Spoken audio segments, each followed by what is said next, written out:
the African cheetahs have been brought into the Kuno National Park. And what is the reason that unfortunately two have died? And is this relocation project going to be successful?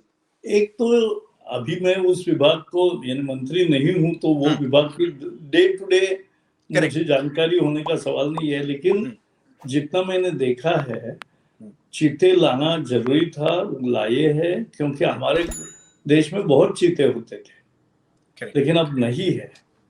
तो मोदी जी की अगुवाई में ये चीते Namibia से आए, लेकिन वो जो एक्सपर्ट है उनसे मैंने बात की, तो ऐसा नहीं कि भारत में जिएंगे ही नहीं, निश्चित जिएंगे, लेकिन प्रे भी बहुत होना चाहिए। तो ये बहुत सारी टेक्निकल बातें हैं। तो मुझे लगता है कि अधिकारी और विशेषज्ञ उसमें जो बताते हैं उसी पर सरकार चलती है, तो ये ठीक हो जाएगा। और चीतों को भारत में लाना बहुत सफल प्रयोग रहेगा, ये मुझे विश्वास है। क्योंकि एक बताना चाहता हूं कि we are only 2.5% of the world's land mass. We are 18% population, cattle as well as human. And we have only 4% of fresh rainwater resources. Still, we have 8% of world's biodiversity. Fantastic. और इतने बड़े 70% of world's tiger population. Then 70% of Asiatic lions. 33,000 plus elephants, 3,000 plus single horn rhinos, thousands and thousands of crocodiles, and all kinds of biodiversity. This is epitome of biodiversity. When you have all this wildlife, that means that your biodiversity is strong, is healthy, and therefore we have taken up very big targets in new tree cover as well as in wildlife also, and more importantly in restoration of degraded land. Prakash sir, hardcore politics coming on to you now. Hardcore politics. Yes. आपको क्या लगता है? How do you see Rahul Gandhi's Bharat Jodo Yatra? What difference would it make? See, every party has a right to take up programs. So after many years, Congress has taken a program. The only problem was that this was yatra without a message. What is the message? What you are calling for? ऐसा रोज रोज जाके मैं मोहब्बत की दुकान खोलता हूँ। अरे कांग्रेस के राज में सबसे ज्यादा दंगे हुए, अरे कांग्रेस के राज में सब गलत काम हुए, कांग्रेस के राज में ये वोट बैंक पॉलिटिक्स शुरू हुई। तो ये तो नफरत का बाजार जिन्होंने खोला और सब नफरत का काम किया, मोदी जी को 92 गाली देना, सावरकर जी को गाली देना। अरे महापुरुष में आपका मतभेद हो सकता है, वो किसी के भी साथ हो सकता है, लेकिन इसके मतलब वो एकदम जीरो हो गए, सब जीरो हो गया, ऐसा थोड़ा ही ना होता है। तो समझना चाहिए कि ये भी उनका आचरण ठीक नहीं, तो उस यात्रा का कोई मैसेज ही नहीं था। वो जम्मू कश्मीर कितनी खोल पाए, लाल चौक में झंडा फहराया।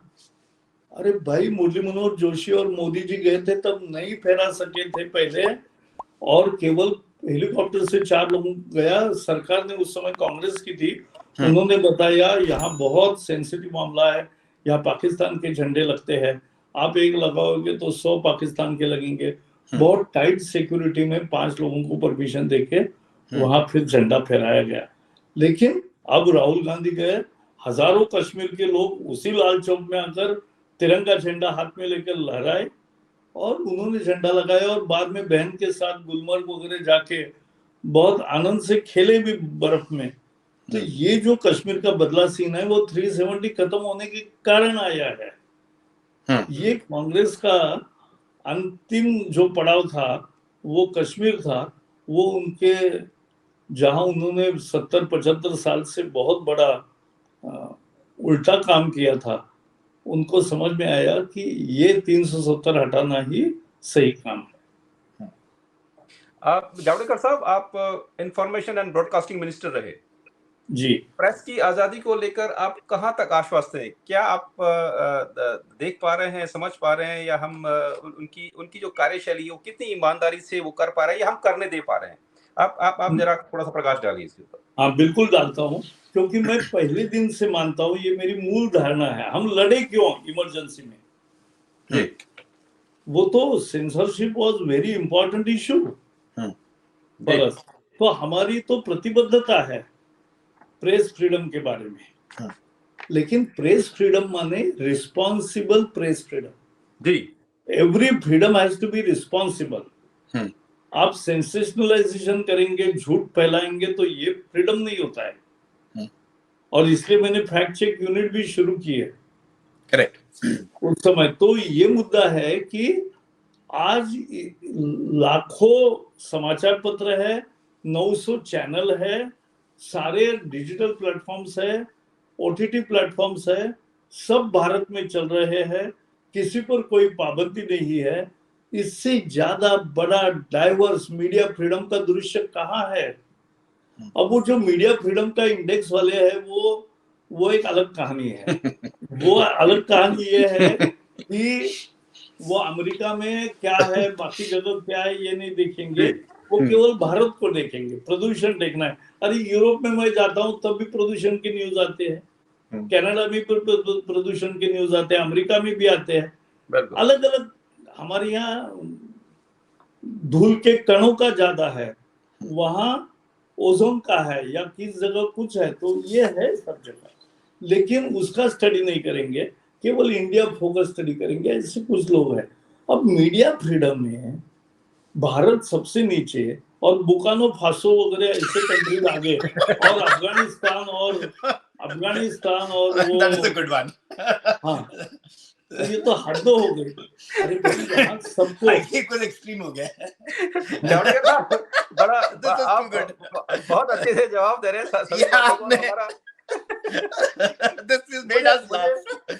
देखिए आप, क्योंकि मेरा आपसे ही बोलिए। मेरा ये सवाल था, सारे कह रहे हैं मीडिया को आजकल डराए रखा है, पर आपने इसको पहले ही आंसर कर दिया एक तरीके से। नहीं, मैं आपको बताता हूँ, ये भी सच नहीं है। हमें समझना चाहिए कि ऐसा है। डराता कौन है उसका उदाहरण मैं देता हूँ। केजरीवाल डराते हैं, सब पेपर को, न्यूज़पेपर को एडवर्टीजमेंट देते हैं, आर्म ट्विस्टिंग करते हैं, इस पत्रकार को निकालो, इसको रखो, मेरे लिए इतना कॉलम रोज का स्पेस होना ही चाहिए, मेरे विरोध में न्यूज आएगी तो नहीं देना है। ये केजरीवाल करता है, हम नहीं कर रहे। केसीआर, मैं जब इंफॉर्मेशन मिनिस्टर बना पहले इस समय, तो उन्होंने 2 न्यूज़पेपर्स थे जो उस समय तेलुगु देशम का पक्ष लेते थे, तो उन पर तुरंत बैन जैसा कर दिया, उनके चैनल्स को, इसको, वो सब। तो हमने तो पत्रकारों के साथ खड़े रहे, हमने सरकार को नोटिस दी, लेकिन बाद में वो प्रेस वाले ही उनको शरण आ गए, तो मैं क्या करूं? करेक्ट। यस जावड़ेकर साहब, आप जैसा कि हम सबको ही मालूम है कि माननीय प्रधानमंत्री जी प्रेस कॉन्फ्रेंस नहीं करते, क्या ना के बराबर करते हैं। तो उस तरह से सोचें तो, जो क्योंकि आप बीजेपी के स्पोक्स पर्सन रहे, तो अगर देखा जाए तो फिर वो जो जवाबदेही है, जो सारा का सारा दारोमदार है जवाबदेही का गवर्नमेंट की तरफ से, वो एक स्पोक्स पर्सन पर आ जाता है।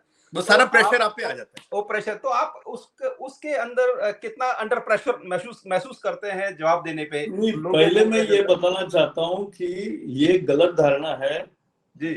प्रधानमंत्री सबसे कम्युनिकेट करते हैं और दुनिया में बहुत अद्भुत तरीके से करते हैं। उनकी जितनी पूरी फुल डायरी होती है, हर विषय पे बोलते हैं। संसद बनी तो उसके जो मजदूर थे उनके साथ भी 3 बार बातचीत किया और उनका सम्मान भी किया। करेक्ट। ऐसा ही हर बार वो महिलाओं को, मजदूरों को, बच्चों को, स्कूल में जाते हैं, कहीं भी जाते हैं तो सबसे संवाद करते हैं। मन की बात तो दुनिया में एक ही प्रधानमंत्री है जो करते हैं, 101 एपिसोड हो गए। तो ये बिल्कुल ही प्रधानमंत्री तो कम्युनिकेट करते हैं, और रोज इतने प्रोग्राम्स होते हैं उसमें भी देश के साथ कम्युनिकेट करते हैं। प्रेस कॉन्फ्रेंस यानी ये कम्युनिकेशन है, ऐसा मैं नहीं मानता। अमेरिका में हम देखते हैं ना, और बाकी देशों में भी देखते हैं कि वो जो राष्ट्रपति है वो कहते हैं कि आप मेरे खिलाफ हो, आप चले जाइए। ये ऐसे सारे दृश्य हम देखते हैं अनेक देशों में। करेक्ट। तो वो कोई, that is not only the press freedom.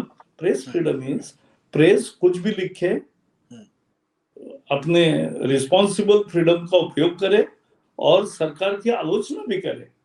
ये गलत है कहो, उसमें किसी ने आपत्ति नहीं की, मोदी जी ने भी नहीं की। और मोदी जी ने पिछले 9 साल में देश के हर एक मैगजीन को, हर एक समाचार पत्र को, हर एक पॉलिटिकल कवर करने वाले चैनल्स को, सबको कम से कम 2-2, 3-3 बार इंटरव्यू दिया है। तो इतना तो रीच किसी भी, और 1-on-1 इंटरव्यू विथ एनीबॉडी, वो बहुत, यानी वो एक्सटेम्पोरी होता है, सब कुछ ऐसा प्लान नहीं कर सकते। हर चैनल पे दिया है। तो ये एक जानबूझकर एक भ्रम फैलाते हैं। प्रेस कॉन्फ्रेंस करना माने ही करेक्ट है, ये सच नहीं है। अटल जी प्रेस कॉन्फ्रेंस कब करते थे? जाते जाते एक आध वाक्य बोलते थे, वही न्यूज बन जाती थी। One line. तो ऐसा कोई ये मुद्दा नहीं है। प्रकाश सर, इसी टॉपिक पे, क्योंकि अमरजीत ने मोदी जी के बारे में पूछा और आपने वाजपेयी को लिया, so this was the prime question which I had to ask you, was that आप प्रमोद महाजन के साथ आपकी वर्किंग रिलेशनशिप थी, वाजपेयी जी के साथ थी, मोदी जी के साथ थी, अमित शाह जी के साथ है। How do you define them, इनके स्टाइल्स ऑफ फंक्शनिंग कैसे? नहीं देखो, पर पहले हमें समझना चाहिए कि हर एक व्यक्ति अपनी अपनी विशेषताएं लेकर आता है। हर एक व्यक्ति अलग होता है, हर एक नेता अलग होता है, और उसके बहुत प्लस नए नए जुड़ते हैं, और समय का भी एक दायरा होता है। तो मैं मानता हूं कि हमारे पार्टी में सबसे महत्वपूर्ण है कि किसी का भी वेस्टेड इंटरेस्ट नहीं था। हर व्यक्ति देश के लिए हमें कुछ कर गुजरना है, ये समझता है। ये सबसे बड़ी विशेषता है, और उस विशेषता को मैं सभी पीढ़ियों में, अटल जी हो, अडवाणी जी हो, कुशाभाऊ ठाकरे हो, जना कृष्णमूर्ति हो, बंगारू लक्ष्मण हो, वेंकैया नायडू हो, राजनाथ जी हो, जितने भी हमारे अध्यक्ष बने, उन सबके साथ काम करने का मुझे सौभाग्य मिला। और मैं कह सकता हूं कि the hallmark of BJP politicians is that they don't work for self comes last, party comes second, and nation comes first. Nation first, party next, self last. So that is the ideology or the hallmark of BJP politics. Javadekar साहब, आज विपक्ष ने जो एकजुट होकर BJP के ऊपर जो हमलावर की रणनीति जिन्होंने उन्होंने अपनाई हुई है, उसके बारे में आप क्या कहते हैं? जो 2024 के हमारे जो चुनाव आने वाले हैं, इलेक्शन आने वाले हैं, हमारी क्या रणनीति होगी, बीजेपी की क्या रणनीति होगी, क्या सोचते हैं आप? मतलब कैसे? Sir, prediction he is asking you to predict the number of seats. Predict भी करूंगा, लेकिन 2 वाक्य पहले बोलूंगा। वो ऐसा है कि विपक्ष इकट्ठा आया, या आपको कनाडा में बैठकर दिखा, लेकिन हमें तो यहाँ नहीं दिखता है। क्योंकि यहाँ तो रोज कौन प्रधानमंत्री बनेगा ये पहला विवाद है।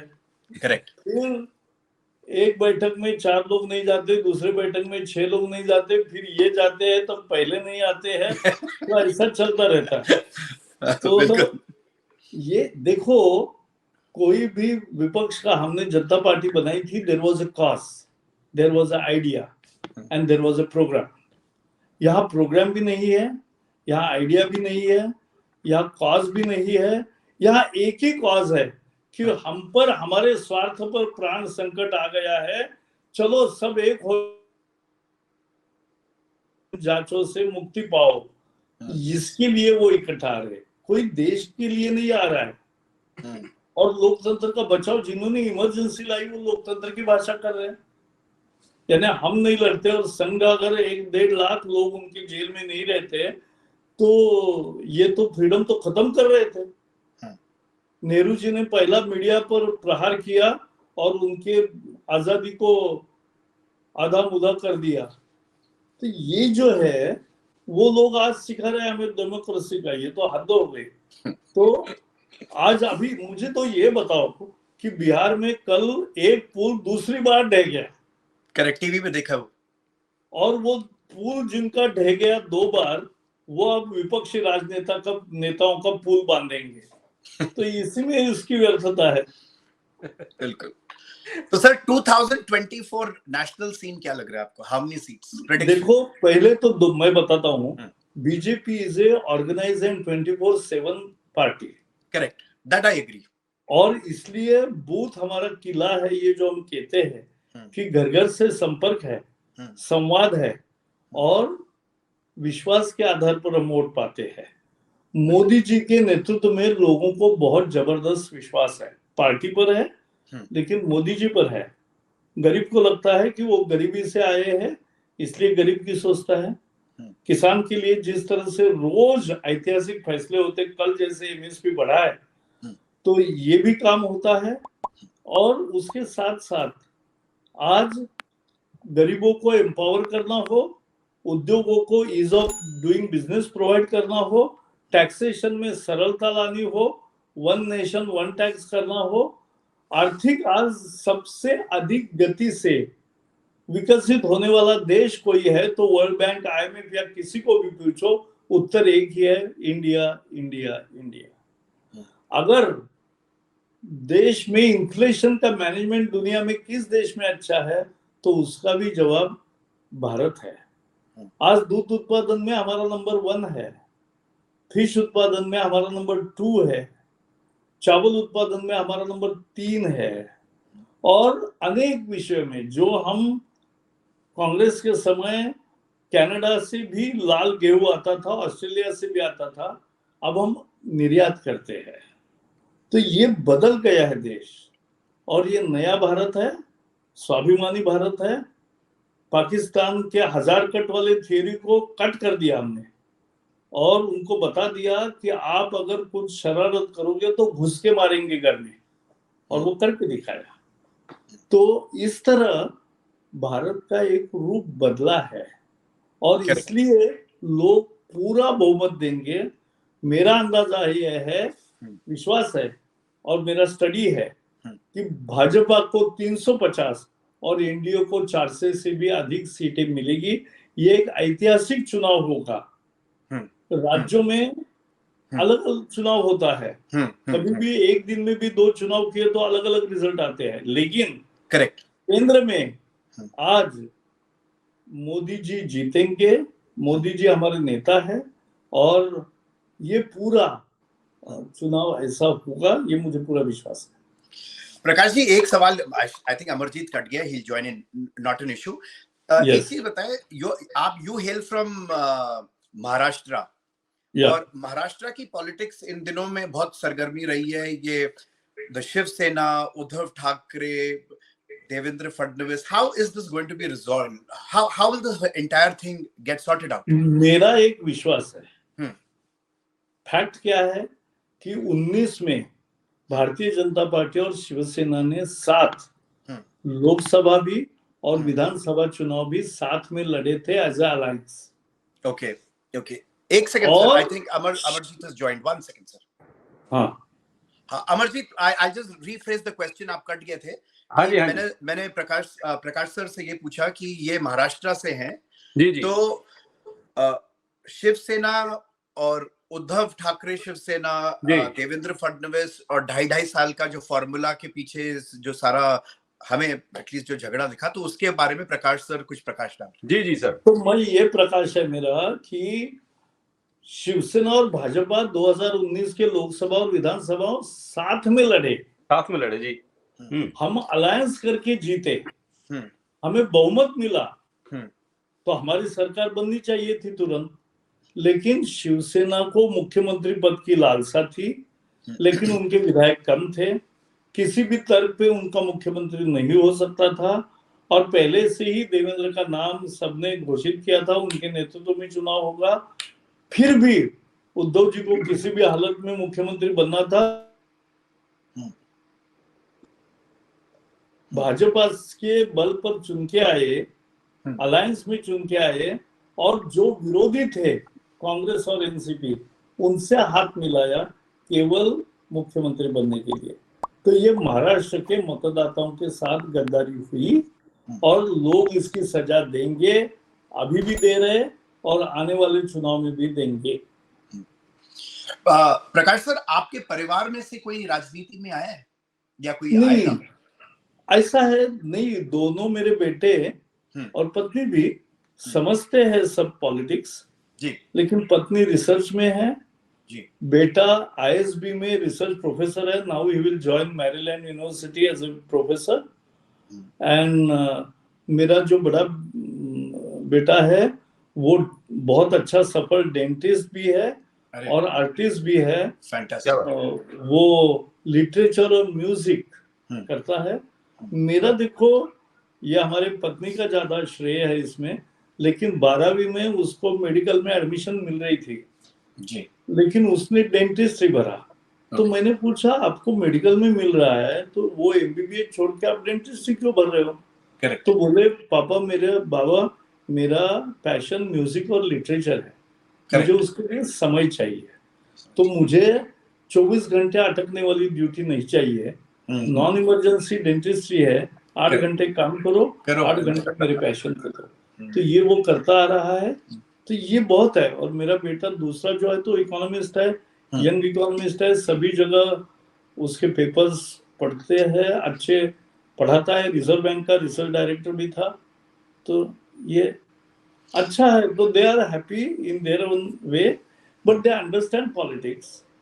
और कोई एक आध बाद में आ भी सकता है लेकिन अभी कोई राजनीति में नहीं है। Sir, what is the role that you see of Shri Prakash Javadekar in 2024? What is your role now? No, I am in charge of Kerala state. Yes, on the party side. So my first role is in parliament election where we have never won even a single seat. Now I am sure that the way Kerala politics is getting churned, we will win at least 5 parliament seats. That is my target and for that we will work hard. आपके साथ बातें करने का और भी दिल चाह रहा है क्योंकि आप इतने अच्छे से एक्सप्लेन कर रहे हैं उन सभी चीजों को और इतनी इन्फॉर्मेशन हमें मिल रही है और हमारे जो सुनने वाले लिसनर्स हैं, देखने वाले हैं। जाते जाते आपसे एक सवाल जो कि हम तकरीबन सभी से पूछते हैं कि इन सभी सेवाओं को निभाते हुए as a minister, state minister और अलग अलग जो जितनी भी आप उसमें स्टेट में काम किया या मिनिस्टर रहे, इन सब के साथ काम करते हुए आपका ऐसा कोई पल, ऐसा कोई यादगार मोमेंट आप हमें जरा हमारे साथ share or in life or in life that you want to share a secret which you've never told any other channel? नहीं, मैं सीक्रेट का मुद्दा नहीं है।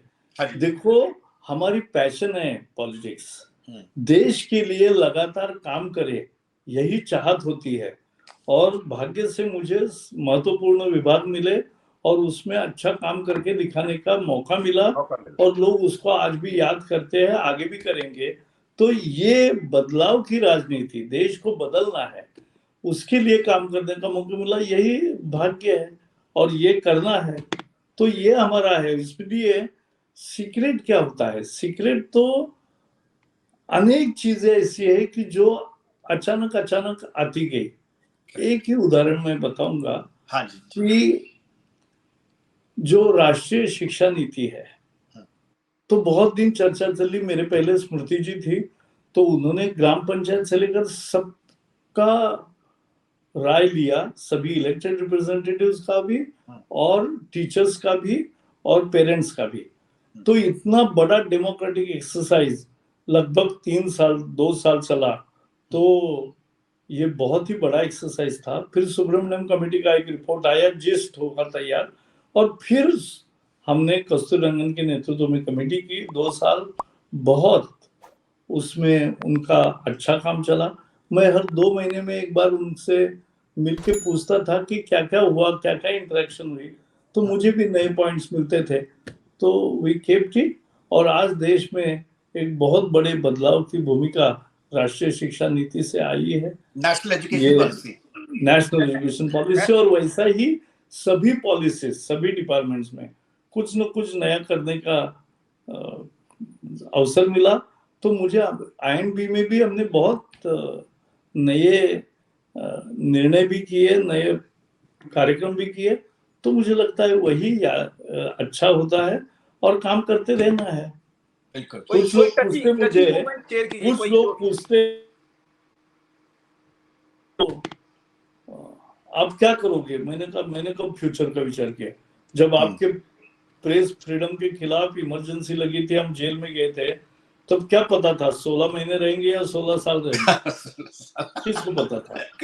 तब हमने कभी फ्यूचर का नहीं विचार किया। तो अभी भी ये को विचार करेंगे, हम ये विचार करते हैं कि still this work excites me, I will work it. हाँ, द मोमेंट वो एक्साइट नहीं करेगा मैं बाय बाय करूंगा, लेकिन ऐसा नहीं करूंगा ना, एक्साइट करता है और मैं करता हूँ काम। अभी भी मैं कल ही परसों ही में निकल रहा हूँ तेलंगाना के 3 चुनाव क्षेत्र में, मोदी एट 9 साल जो हुए उसके लिए जो बहुत सारे अच्छे कार्यक्रम हमारे हो रहे, उसमें मैं 3 लोकसभा में जाऊंगा, पुणे का करके आया हूँ और फिर केरला में जाऊंगा 10 दिन। तो ये लगातार चलेगा। अमरजीत, बचपन से ही, एक मिनट ना, बचपन से ही आप जिस तरह से आपने बताया आपकी जो बचपन से लेकर अब तक यहाँ पहुंचे, उसको कहूंगा कि स्वार्थ के ऊपर प्रहार करते हुए देश के स्वार्थ के लिए जो आपने सोचा और आप यहाँ तक आपकी राजनीति का सफर रहा, उसमें कोई ऐसा टची दिल को छूने वाला एक कोई मूवमेंट आपको लगा हो, वो शेयर कीजिए आप। नहीं, देखो ये कभी विचार ही नहीं मन में आया। हम जब पत्नी भी नौकरी को लगी, प्रोफेसर हुई और मैं बैंक में था, तो लोअर मिडिल क्लास में दोनों का तनख्वाह आना ये निश्चित रूप से एक अच्छा सबसे विकल्प होता है। उसमें हमने जब मैंने नौकरी छोड़ने का फैसला किया तो पत्नी का एक वाक्य था कि एक प्रोफेसर होता है वो भी अपना घर चलाता ही है ना। करेक्ट। तो मैं भी प्रोफेसर हूं तो मैं भी चलाऊंगी, तो उसमें क्या है। तो ये जो है ना साथ, टीम वर्क, अमेरिका, लगाव, कमिटमेंट, मेरे जितनी उनकी कमिटमेंट भी है, मेरे से ज्यादा उनका त्याग है। तो we have paid price to it, but आनंद आता है क्योंकि काम कर सके। आखिर there has to be purpose and mission in life. Absolutely, without that what you are. या विदाउट दैट, बिल्कुल। Amarjeet, we have spoken so much with Prakash sir, it's been think. तो जाते जाते Amarjeet, you have to okay Prakash sir, थोड़े इतने खुशी खुशी आपने इंटरव्यू दिया, थोड़ी सी मैं खुशी वाली धुन बजा के